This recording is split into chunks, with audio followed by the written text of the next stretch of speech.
Right ఇక వివరాలు చూద్దాం. నారాయణపేట జిల్లా మాకనూర్ జెడ్పీ హై స్కూల్లో ఫుడ్ పాయిజన్ ఘటనపై తెలంగాణ హైకోర్టు తీవ్రమైన ఆగ్రహాన్ని వ్యక్తం చేసింది.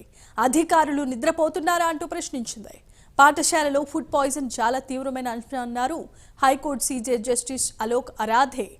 వారంలో 3 సార్లు భోజనం వికటిస్తే అధికారులు ఏం చేస్తున్నారు? పిల్లలు చనిపోతేనే తప్ప స్పందించరా? అధికారుల నిర్లక్ష్యానికి ఇది నిదర్శనమన్నారు. రాష్ట్ర ప్రభుత్వం సీరియస్ గా తీసుకోవటం లేదని కూడా ఆక్షేపించింది హైకోర్టు. వారంలో కౌంటర్ వేస్తామన్న ప్రభుత్వ న్యాయవాదిపై ఉన్నత న్యాయస్థానం ఆగ్రహాన్ని వ్యక్తం చేసింది.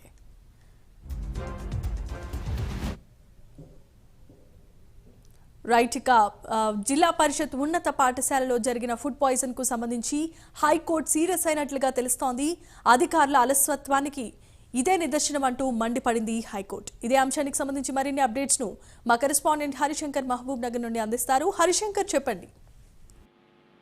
జనీమా, నారాయణపేట జిల్లా మాగనూరు జెడ్పీ పాఠశాలలో మరోసారి ఫుడ్ పాయిజన్ జరగడంతో కూడా విద్యార్థులు తీవ్ర అస్వస్థతకు పోయారు. దీనిపై ఇప్పటికే తెలంగాణ హైకోర్టు సీరియస్ గా తీసుకున్నటువంటి పరిస్థితి ఉంది.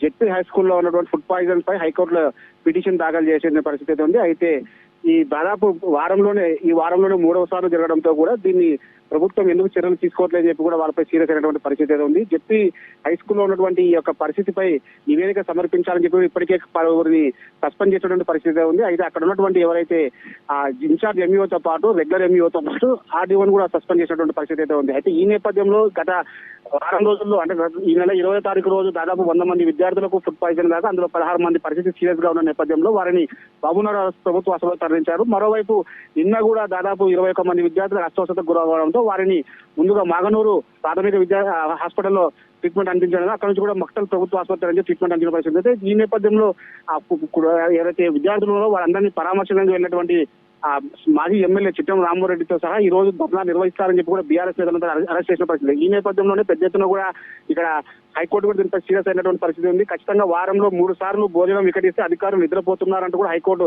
హెచ్చరించినటువంటి పరిస్థితి ఉంది. పిల్లలు చనిపోతే కూడా స్పందించారా అంటూ కూడా తీవ్రమైనటువంటి ఘాటు వ్యాఖ్యలు చేసినటువంటి పరిస్థితి ఉంది. ముఖ్యంగా అధికారులు నిర్లక్ష్యంగా ఉంటున్నారా లేకుంటే ఎక్కడైనా తప్పుదని జరుగుతుందని చెప్పి కూడా దీనిపై ప్రత్యేకమైన నివేదిక సమర్పించాలని చెప్పి కూడా హైకోర్టు సీరియస్ అయినటువంటి పరిస్థితి ఉంది. తెలంగాణ రాష్ట్ర ప్రభుత్వం కాంగ్రెస్ పార్టీ ఏర్పాటైన తర్వాత కూడా ఇటువంటి చర్యలు పునరావృతం కావడంతో కూడా పోలీసులు ఇటు అధికారులు నిద్రపోతున్నారని చెప్పి కూడా హైకోర్టు సీరియస్ కావడంతో కూడా అధికారులు ఇప్పుడిప్పుడే జెడ్పీ హాస్కూల్లో జరిగినటువంటి సంఘటనపై కూడా వాళ్ళంతా నివేదిక తయారు చేసినట్టు పనిచేసిన పరిస్థితి ఉంది.